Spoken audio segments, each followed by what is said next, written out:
제 27장. 너는 조각목으로 길이가 5규빗, 너비가 5규빗의 제단을 만들되 네모 반듯하게 하며 높이는 3규빗으로 하고 그 네 모퉁이 위에 뿔을 만들되 그 뿔이 그것에 이어지게 하고 그 제단을 노수로 싸고 재를 담는 통과 부삭과 대야와 고기 갈고리와 불 옮기는 그릇을 만들되 제단의 그릇을 다 노수로 만들지며 제단을 위하여 노수로 그물을 만들고 그 위 네 모퉁이에 놋고리 넷을 만들고 그물은 제단 주위 가장자리 아래 곧 제단 절반에 오르게 할지며 또 그 제단을 위하여 채를 만들되 조각목으로 만들고 노수로 쌓을지며 제단 양쪽 고리에 그 채를 꿰어 제단을 매게 할지며 제단은 널판으로 속이 비게 만들되 산에서 내게 보인 대로 그들이 만들게 하라. 너는 성막의 뜰을 만들지니 남쪽을 향하여 뜰 남쪽에 너비가 100규빗의 세마포 휘장을 쳐서 그 한쪽을 당하게 할지니 그 기둥이 수물이며 그 받침 수물은 노수로 하고 그 기둥의 갈고리와 가름대는 은으로 할지며 그 북쪽에도 너비가 100규빗의 포장을 치되 그 기둥이 수물이며 그 기둥의 받침 수물은 노수로 하고 그 기둥의 갈고리와 가름대는 은으로 할지며 뜰의 옆 곧 서쪽에 너비 50규빗의 포장을 치되 그 기둥이 열이요 받침이 열이며 동쪽을 향하여 뜰 동쪽의 너비도 50규빗이 될지며 문 이쪽을 위하여 포장이 15규빗이며 그 기둥이 셋이요 받침이 셋이요 문 저쪽을 위하여도 포장이 15규빗이며 그 기둥이 셋이요 받침이 셋이며 뜰문을 위하여는 청색, 자색, 홍색 실과 가늘게꼰 배실로 수놓아 짠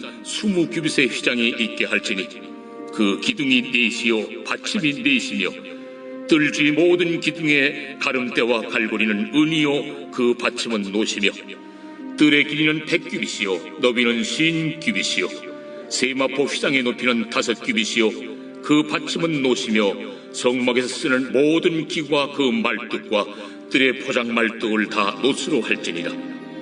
너는 또 이스라엘 자손에게 명령하여 감나무로 짠 순수한 기름을 등불을 위하여 네게로 가져오게 하고 끊이지 않게 등불을 켜되 아름과 그의 아들들로 회막안 증거계 앞 휘장 밖에서 저녁부터 아침까지 항상 여호와 앞에 그 등불을 보살피게 하라.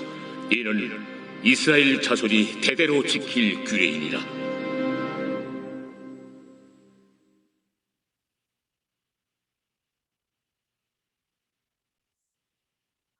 오늘 출애굽기 27장의 말씀은 번제단과 성막 뜰과 등불의 기름을 만들라고 하셨습니다. 1절부터 8절까지의 말씀이 번제단에 대한 말씀입니다. 1, 2절 말씀 읽겠습니다. 너는 조각목으로 길이가 5규빗, 너비가 5규빗의 제단을 만들되 네모 반듯하게 하며 높이는 3규빗을 하고 그 네 모퉁이 위에 뿔을 만들되 그 뿔이 그것에 이어지게 하고 그 제단을 노스로 싸고 라고 했습니다. 노스로 번제단을 만들라는 이런 말씀이죠. 우리가 그림을 보면 좀 더 잘 이해가 됩니다. 그림에 보면 그림을 제가 준비했습니다.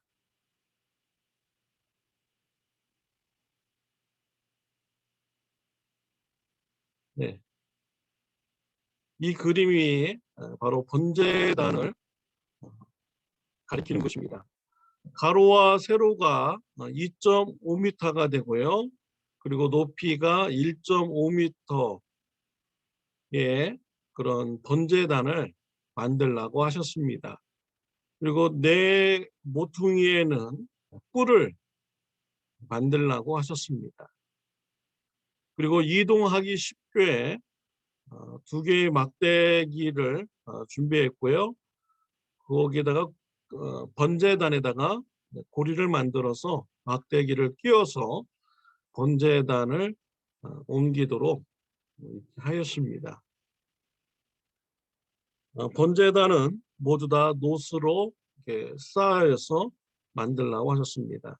이 번제단에서 소와 양과 염소, 비둘기가 불로 태워져서 하나님께 향기로 드려지게 됩니다. 또 짐승의 피는 번제단 밑에 이렇게 또 태워지게 하셨습니다.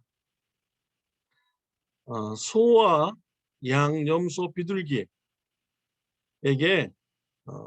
안수하여서 우리 사람의 죄를 동물에게 전가시킵니다. 그리고 칼을 가지고 짐승의 목을 찔러서 피를 흘리게 하여 죽게 합니다.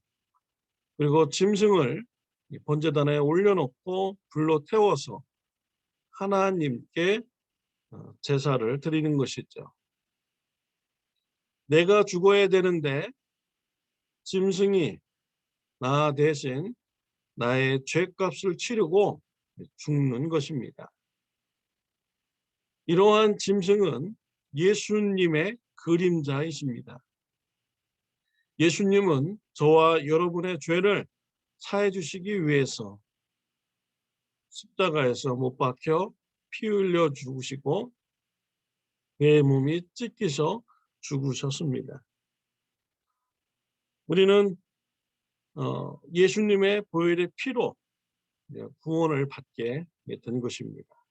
이 번제단에 있는 이 뿔, 4개의 뿔은 생명의 뿔, 구원의 뿔이라고 말하는 것이죠. 예수님의 그런 보혈로서 또 속죄 제물로서 우리의 죄가 사함받으며 생명을 얻게 된다는 그런 의미가 담겨져 있는 것입니다. 이 번제단은 성막들에 들어가자마자 첫 번째로 만나는 기구입니다. 하나님께 나아가려면 반드시 죄의 문제가 해결되어야 합니다. 죄의 문제 해결 없이는 하나님과 교제의 관계를 가질 수 없는 것입니다. 예수님의 피로 죄의 문제가 해결받았습니까? 담대하게 예수님의 보혈의 피를 의지하여 하나님과 교제를 나누시는 저와 여러분들이 되시기를 바랍니다. 자주 나가시기를 바랍니다. 하나님과 동행하는 삶을 사시는 저와 여러분들이 되시기를 바랍니다. 하나님께서는 예수님 믿는 자들의 죄를 다 용서하여 주셨습니다. 우리도 성도님들을 바라볼 때 하나님으로부터 용서받은 자로서 우리가 바라보아야 됩니다. 성도님들의 실수, 연약함 우리가 용서해 주어야 됩니다. 하나님께서도 그분의 죄를 용서해 주었는데 당연히 우리들도 그 성도님의 죄를, 허물을 우리가 용납해야 되고 용서해 주어야 되는 것입니다. 내가 무엇인데 하나님께서 용서하여 주신 이런 죄를 내가 왜 용서하지 못합니까? 하나님께서 용서하셨기 때문에 우리 성도인들의 죄를, 연약함을 용서할 수 있는 귀한 은혜가 있으시기를 바랍니다. 성도인들과 용서의 관계로 교제하시는 은혜가 있으시기를 바랍니다. 9절부터 19절 말씀은 성막들에 대한 말씀입니다.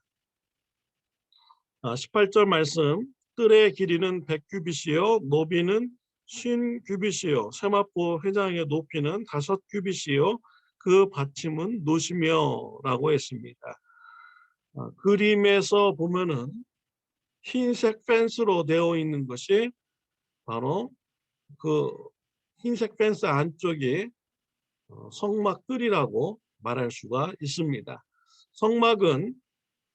성막 그 펜스는요 길이가 50m,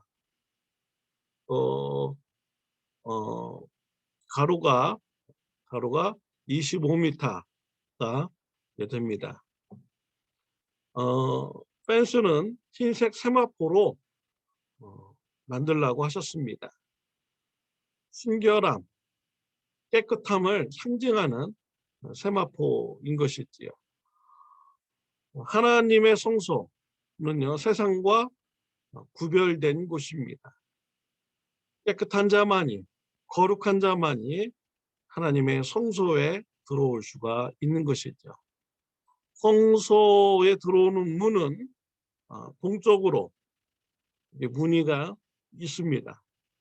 4가지의 실로 성소의 문을 만들라고 하셨습니다. 4가지 색깔의 실로 휘장을 만들어서 성소의 문을 만든 것입니다. 이 성막들 문은 바로 예수님을 상징합니다. 하나님께 나아가는 길은 오직 예수님을 통해서만이 들어갈 수 있다라고는 이런 메시지가 있는 것입니다. 사도행전 4장 12절에 보면 다른 이로서는 구원을 받을 수 없나니 천하 사람 중에 구원을 받을 만한 다른 이름을 우리에게 주신 일이 없습니다 하였더라라고 하였습니다. 또 요한복음 14장 6절 말씀에 보면은 예수께서 이르시되 내가 곧 길이요 진리요 생명이니 나로 말미암지 않고는 아버지께로 올 자가 없느니라 라고 했습니다. 오직 예수 그리스도를 통해서만이 하나님께 나아갈 수가 있는 것입니다. 구원의 유일한 길은 오직 예수님이신 것이죠. 예수님을 전하시는 저와 여러분들이 되시기를 바랍니다. 20절부터 21절은 등불에 관한 말씀입니다. 이 등불은 성소 안에 남쪽에 등불이 위치해 있습니다. 등불의 불을 항상 밝히라고 하셨습니다. 등불을 항상 밝히려면 기름이 있어야 되죠. 오늘 본문에서는 올리브 기름만을 사용하여서 등불의 불을 밝히라라고 하였습니다. 등불이 끊임없이 공급되어야만이 등불이 꺼지지 않는 것입니다. 이 등불은 바로 성령님을 상징하는 것이라고 말할 수 있는 것이죠. 예수님의 예화 중에 보면은 슬기로운 5 처녀 예화가 있습니다. 신랑과 신부가 결혼을 하였습니다. 신부의 그런 10명의 처녀들이 신부의 10명의 친구들이 밖에 나가서 신랑이 오기를 기다리고 있었습니다. 등불을 가지고 나가서 신랑을 기다렸습니다.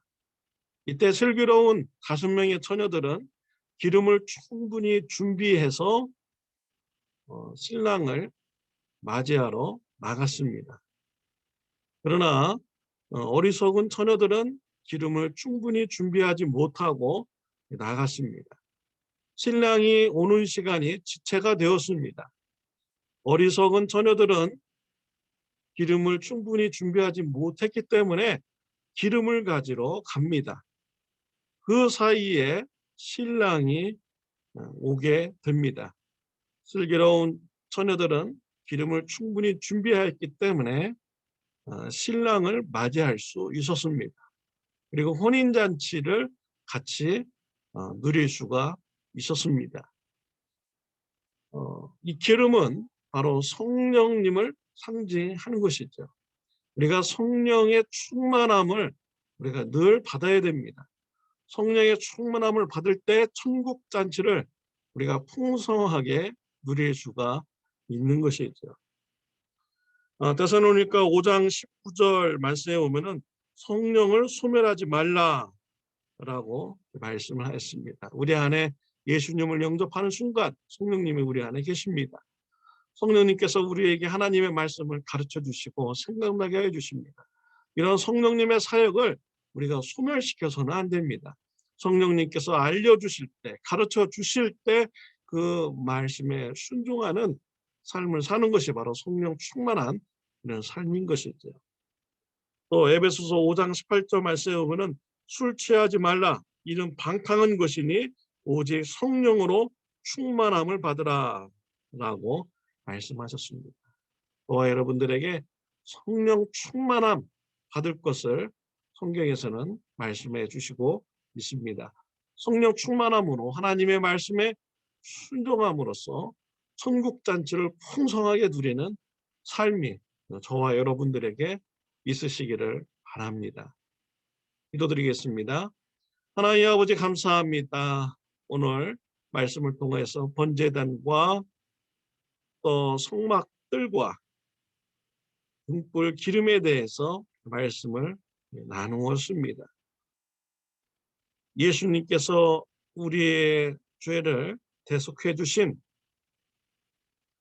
그 은혜를 우리가 기억하게 해주시고 담대하게 예수님의 피를 붙잡고 하나님께 나아가고 교제하는 자가 되게 하여 주옵소서. 구원자 되신 우리 예수님 이웃들에게 전하는 삶이 되게 하여 주옵소서. 오직 예수님만이 구원자임을 전하는 저 성도님들 되게 하여 주옵소서. 성령의 충만함을 받고 천국잔치를 풍성히 누리는 축복이 있게 하여 주옵소서. 예수님의 이름으로 기도드렸습니다. 아멘.